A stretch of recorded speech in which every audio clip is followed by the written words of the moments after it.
Okay, so we've seen TextView code for the first time. But it's kind of hanging out in limbo. Right. We do need a space where we can sort of house it. Yeah, and that space is an IDE. Wait, there's that acronym again. Yeah. What did it stand for, Catherine? Integrated Development Environment. Right. And we are going to be using Android Studio in this class. This is what it looks like.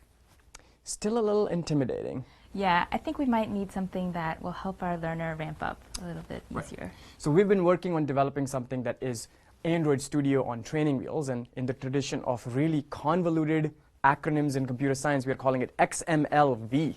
Which stands for XML Visualizer. So you write a little bit of XML, you get to see the output. You write some more, you get to see more output.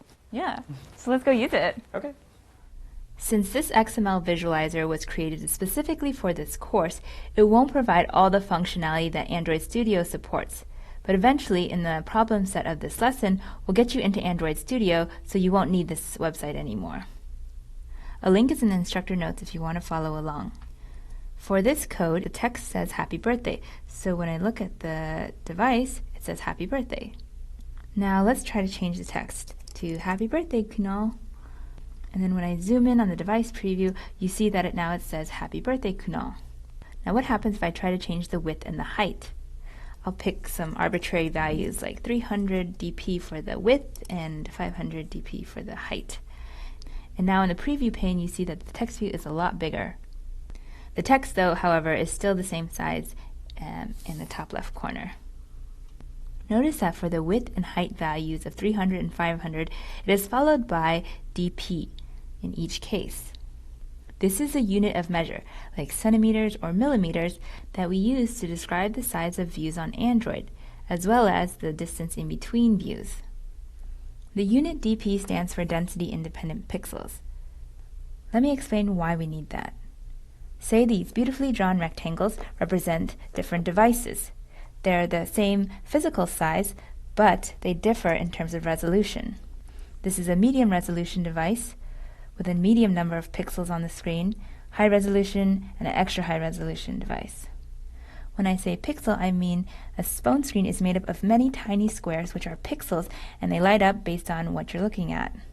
So if I define the size of a view, for example a button, to be 2 pixels tall by 2 pixels wide, this is what it would look like on a medium resolution device.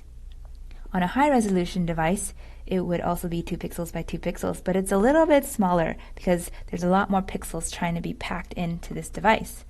And then on an extra high resolution device, where there's tons more pixels packed into this space, this button is actually pretty tiny. I can barely tap on it with my finger. I have to use the edge of my finger or my fingernail to reach it. Just because I have an extra high resolution device doesn't mean I have a smaller finger. I still want to be able to tap the buttons on the screen.